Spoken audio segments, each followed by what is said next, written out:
오늘 하나님께서 우리에게 주실 말씀은 잠언 27장 1절에서부터 12절까지 말씀입니다. 너는 내 일을 자랑하지 말라. 하루 동안에 무슨 일이 일어날지 내가 알 수 없음이니라. 타인이 너를 칭찬하게 하고 내 입으로는 하지 말며 외인이 너를 칭찬하게 하고 내 입술로는 하지 말지니라. 돌은 무겁고 모래도 가볍지 아니하거니와 미련한 자의 분노는 이 둘보다 무거우니라. 분은 잔인하고 노는 창수 같거니와 투기 앞에서 누가 서리요. 면책은 숨은 사랑보다 나으니라. 친구의 아픈 책망은 충직으로 말미암은 것이나 원수의 잦은 입맞춤은 거짓에서 난 것이니라.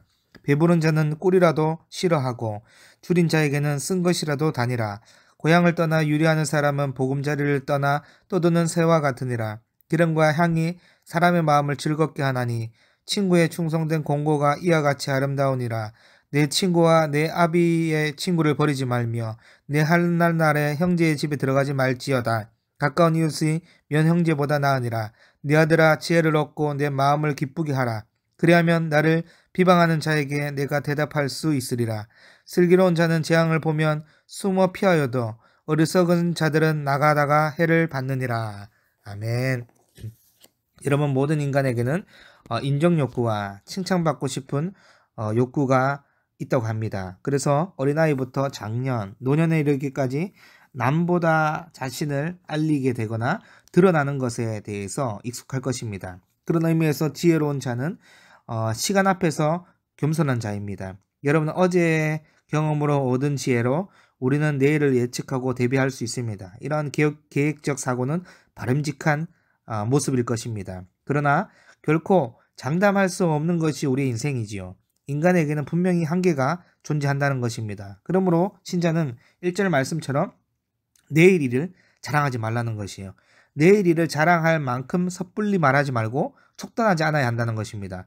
오늘 내가 자랑하는 일과 그 부분들이 내일은 내게 부끄러운 일이 될 수 있습니다. 내일 일이 어떻게 진행된다는 것을 어느 누가 알 수 있겠습니까? 그러므로 신자는요, 겸손해야 합니다. 이러한 겸손은 칭찬의 경우도 마찬가지입니다. 2절 말씀인데요. 타인이 너를 칭찬하게 하고 내 입으로는 하지 말며 외인이 너를 칭찬하게 하고 내 입술로는 하지 말지니라.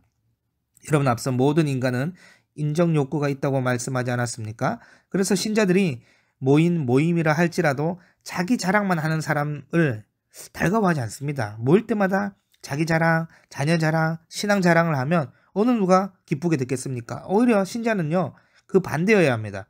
억지로 겸손한 태도를 보일 필요까지는 없지만 오늘 본문의 말씀처럼 내가 나 스스로를 자랑하는 것이 아니라 타인이 나를 자랑하게 해야 된다는 거예요.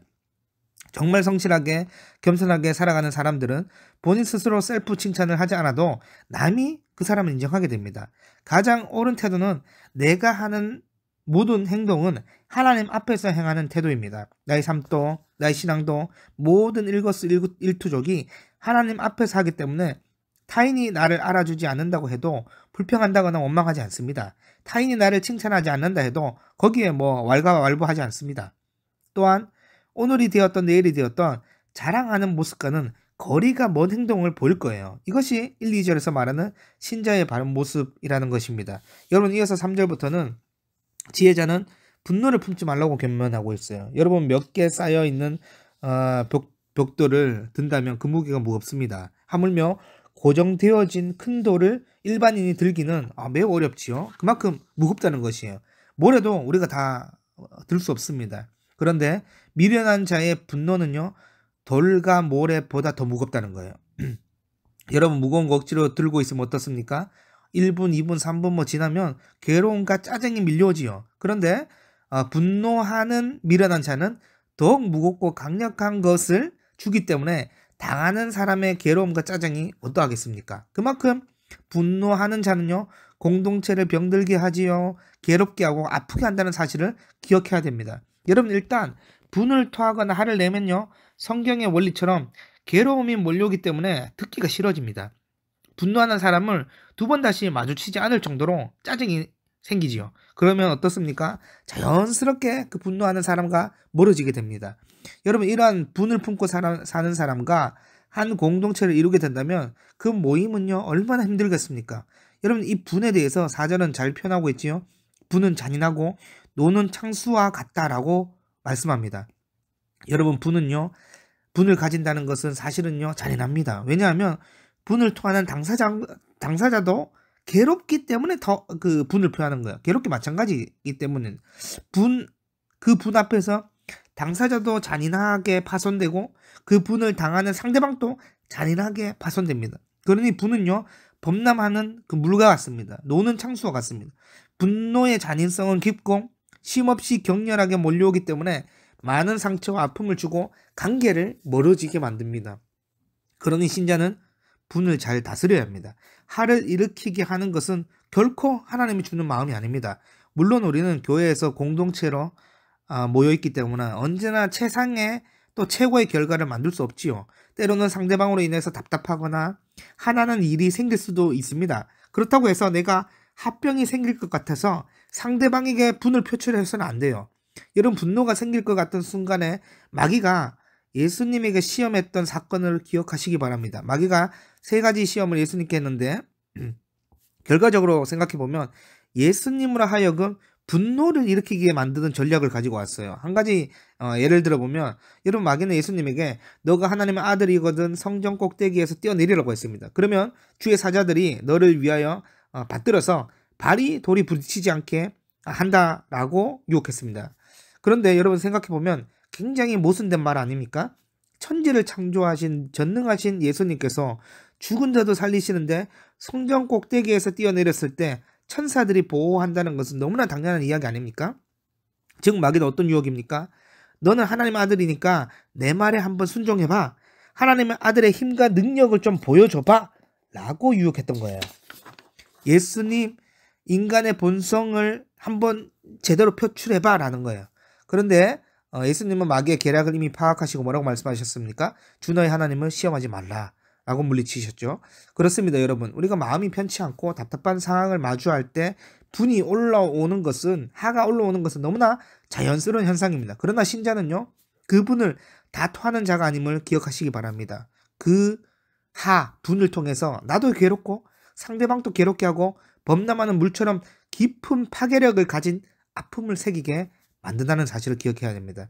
평생 우리가 교정되어져 가야겠지만 예수님의 인격을 닮아 분을 다스리며 온유함으로 상대방에게 다가가시길 바랍니다. 여러분, 그런데 5절에 보면 면책은 숨은 사랑보다 낫다고 말씀합니다. 그래서 상대방에게 말을 할 때 분노는 괴로움을 주지만 면책은 숨은 사랑보다 나음을 제공해 줍니다. 여러분, 여기서 면책은 솔직한 질책이라고 표현할 수 있는데요. 그러니까 상대방을 아끼고 사랑하는 마음에서 비롯된 열린 표현이라고 보면 좋을 것 같아요. 예를 들면 부모가 자녀가 더 좋은 방향으로 더 좋은 삶을 살기 위해 하는 조언과 충고일 것입니다.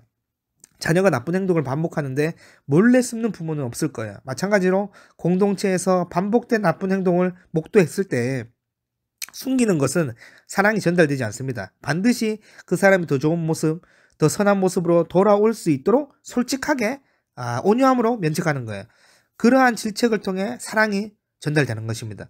전달받았기 때문에 이것은 숨겨진 것이 아니라 어떻죠? 드러나게 된 거예요.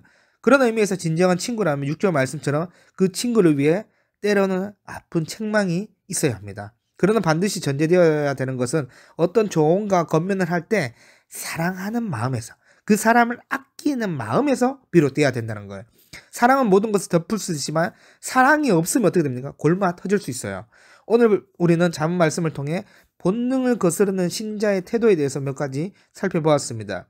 우리의 제약된 본성은 자꾸 스스로를 칭찬하고 스스로를 자랑하라고 합니다. 그러나 신자는요, 내일 일도 모르는 것이 우리의 인생이기에 자랑하지 않고 하나님 앞에서 살아가기 때문에 스스로 칭찬하지 않을 수 있습니다. 또한 제약된 본성은 답답하고 짜증나는 상황에 분을 토하라고 우리를 부추기지만 신자는 분의 괴로움과 파괴력을 알기 때문에 분을 다스리는 자입니다.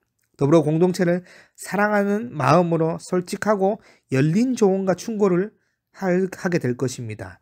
그러므로 오늘 또 자랑하고 분을 내는 삶이 아니라 하나님 앞에서 바르게 행하며 지체들을 위해 사랑하는 마음에서 조언할 수 있는 우리 모든 비전교회 성도분들이 되기를 간절히 소망합니다. 하나님 아버지, 감사합니다. 우리 본성이 스스로 자랑하게 하고 분을 토하는 것에 익숙하지만 하나님, 깨서 우리가 하나님 앞에서 행하기 때문에 내일을 또 알 수 없는 것이 우리 인생입니다. 타인을 통해 칭찬받는다면 감사하게 도와주시고 또한 타인을 사랑하는 마음으로 깊은 조언을 행하면서 공동체를 세워가는 우리 모두가 될 수 있도록 인도하여 주시옵소서. 감사드리며 우리 주 예수 그리스도 이름으로 기도드립니다. 아멘.